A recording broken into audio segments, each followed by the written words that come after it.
Guys લગન તો હવે પતી ગયા છે, તો હવે આપણે શું કરવાનું છે, રાજભાઈ થોડી વાર રમી લે પછી આપણે જવાનું છે બહાર જવામાં તો ક્યાં જઈશું તમને ખબર છે, શાકભાજી લઈ લઈએ આપણે પહેલાં.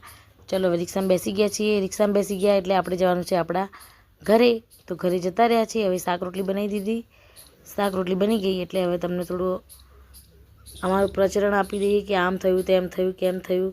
હવે આપણે જતા રહીશું તબેલા તરફ. તો તબેલામાં ગયા તો આ શું, તબેલામાં તો છાણ ભરેલું પડ્યું હતું, તો ઉપાડવાનું હતું આપણે. તો અહીંયા અમારા ફુવારા સેટિંગ કરવાના છે, તો આવી ગયું સામાન.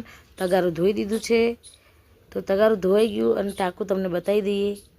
હવે રાજભાઈ જુઓ બટેકા જોઈને ગાંડા થઈ ગયા છે. હવે આપણે સાર વાટવાની છે, તો સાર વાટી દઈએ.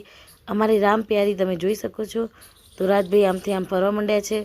તો હવે સાંજનું આપણું રૂટિન છે કે ગાય ભેંસું દોવાનું, તો દોઈ દઈએ. અને હવે રસોઈ કરવાનું છે, તો રસોઈમાં અમે શું બનાવ્યું છે તમે દેખાય છે. તો ભાઈ જે પણ બનાવ્યું છે તમારે જમવું હોય તો આવતા રહેજો. અમારા વિડીયો તમને ગમે તો લાઇક શેર અને સબસ્ક્રાઈબ કરજો.